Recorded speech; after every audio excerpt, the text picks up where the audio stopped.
ये आतंकी हमला सच्ची कहानी पर आधारित है। ये कहानी जम्मू कश्मीर की है, जहां पर हर साल लाखों व्यक्ति घूमने आते हैं, जिनमें से सिख, ईसाई, हिंदू, मुस्लिम और अन्य बहुत से जातियों के लोग घूमने आते हैं। पर इस साल कुछ अलग होता है। जब दूर दूर से लोग कश्मीर में घूमने आए, तब वहां कुछ ऐसा होता है जिसकी उम्मीद किसी ने भी नहीं की होगी। और कश्मीर में क्या हुआ था, इसको जानने के लिए आपको पूरी कहानी देखनी पड़ेगी। पापा, हमारे स्कूल की छुट्टियां पड़ गई है। आप हर साल कहते हो कि तुम्हें छुट्टियों में घुमाने ले जाऊंगा, पर आज तक आप नहीं ले गए। पर इस बार ऐसा नहीं होगा, आप हमें कहीं अच्छी जगह घुमाने के लिए ले जाएंगे। हाँ रोहन बेटा, तुम सही कह रहे हो। मैं भी हर साल कह कर थक चुकी हूँ, पर आज तक ये हमें घुमाने नहीं ले गए। कभी बोलते हैं कि ऑफिस में काम बहुत है और कभी बोलते हैं कि पैसा नहीं है। ये हर बार कुछ ना कुछ बहाना बना लेते हैं, पर इस बार मैं बहाना नहीं बनाने दूंगी। रोहन के पापा, आपको इस बार तो घुमाने ले जाना ही पड़ेगा, नहीं तो मैं अपने बेटे को लेकर खुद घूमने चले जाऊंगी। अरे राखी, तुम तो समझदार हो ना। रोहन तो बच्चा है, ऐसी जिद करता है, पर तुम क्यों जिद कर रही हो? तुम्हें तो पता है ना कि इस बार हमारा हाथ टाइट है और ऑफिस में बहुत ज्यादा काम है, तो हम घूमने कैसे जा सकते हैं। और मैंने तुम्हारे लिए एक बार छुट्टी मांगी भी थी बॉस से, पर उन्होंने मुझे साफ मना कर दिया छुट्टी देने के लिए। मुझे कुछ नहीं पता, चाहे आपको छुट्टी मिले या ना मिले, आप हमारे साथ चल रहे हो क्या? बस इतना बता दो मुझे। अगर नहीं जा रहे हो तो भी बता दो, मैं रोहन को खुद घुमाने ले जाऊंगी। हाँ मम्मी, आप यह ठीक कह रही हो। पापा तो हमें लेकर नहीं जाएंगे, इससे अच्छा तो हम दोनों ही घूमने चले जाएं। अरे नहीं रोहन बेटा, घुमाने तो सिर्फ मैं ही ले जाऊंगा तुमको, और चाहे बॉस छुट्टी दे या ना दे, सबसे पहले मेरी फैमिली है, उसके बाद मेरा ऑफिस या मेरा अन्य काम। चलो रेखा, जल्दी से पैकिंग कर लो, टाइम वेस्ट ना करो तुम। अरे पापा, पहले यह तो बता दो कि हम लोग घूमने कहाँ पर जा रहे हैं। रोहन बेटा, हम ऐसी जगह जा रहे हैं जहाँ पर गर्मी का कोई नाम और निशान ना हो। चलो तुम गैस करो कि हम कहाँ चलेंगे। पापा, हिमाचल या मनाली जाएंगे क्या हम लोग घूमने? अरे नहीं बेटा, तुम्हारे पापा कश्मीर जाने की बात कर रहे हैं। वाह पापा, आप कश्मीर लेकर जाओगे हमें? मैंने तो कभी सोचा भी नहीं था कि आप मुझे कश्मीर लेकर जाओगे। पापा, मैं बहुत लक्की हूँ जो आप मेरे पापा हो। ऐसा कोई भी फ्रेंड नहीं है मेरा जो आज तक कश्मीर में घूमने गया हो। बस मैं पहला ही हूँ जो कश्मीर में जाऊंगा। थैंक यू पापा, मुझे कश्मीर ले जाने के लिए। अरे चलो बातें मत करो, अब जल्दी से पैकिंग कर लो, नहीं तो ट्रेन छूट जाएगी। फिर सब कश्मीर जाने के लिए पैकिंग कर लेते हैं और उनके जैसे बहुत सारे लोग भी कश्मीर जाने के लिए तैयार हो जाते हैं, जिसमें हिंदू, मुस्लिम, सिख, ईसाई लोग थे। असली कहानी स्टार्ट होती है कश्मीर जाने के बाद। रोहन का परिवार और अन्य लोग भी कश्मीर पहुंच गए थे। वहां पर सभी लोग बर्फ का आनंद ले रहे थे और बहुत ही ज्यादा एंजॉय कर रहे थे, परंतु उनको इस बात की भनक भी नहीं थी कि उन पर आतंकी हमला होगा। तभी रोहन अपने पापा से बोलता है, पापा, बहुत ठंड लग रही है, पर बहुत मजा भी आ रहा है।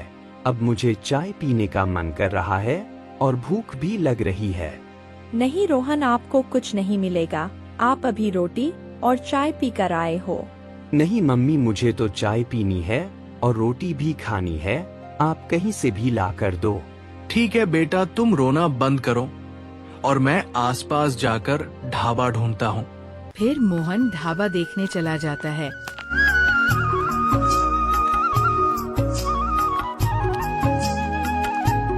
और वहाँ के लोगों से पूछता है कि कोई आसपास ढाबा है कि नहीं। पर बहुत ढूंढने के बाद और पूछने के बाद उसे एक भी ढाबा नहीं मिलता।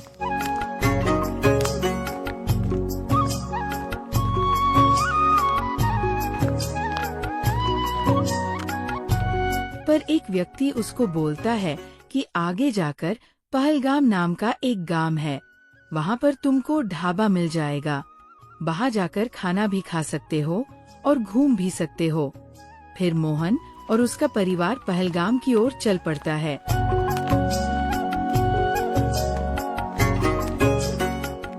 थोड़े समय बाद वह पहलगाम पहुंच जाते हैं।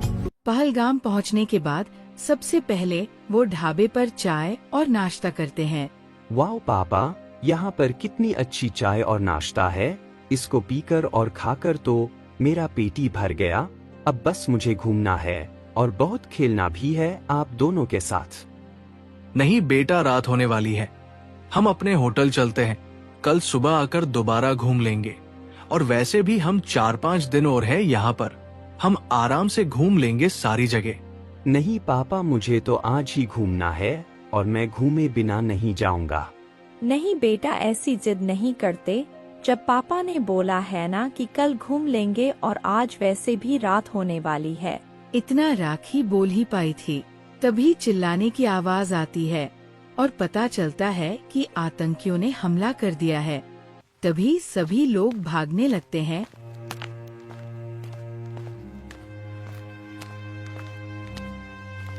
पर एक आतंकी मोहन को पकड़ लेता है और उससे बोलता है, अपना नाम बता और अपना धर्म बता कि तू हिंदू है या मुस्लिम। मोहन उस समय बहुत डर जाता है। उसके मुंह से कुछ भी नहीं निकलता। अरे तू बता रहा है कि तुझे गोली मारूं अभी। नहीं नहीं, मुझे मत मारो, मैं बता रहा हूँ। जल्दी बता, तेरा धर्म क्या है? भैया मैं हिंदू हूँ। हिंदू नाम सुनकर आतंकियों ने मोहन की एक नस ली और उस पर गोलियों की बौछार कर दी। और फिर मोहन की पत्नी भी आतंकियों से बोलती है, मुझे भी मार दो, अब मैं जी के क्या करूँगी जब मेरा पति ही नहीं रहा।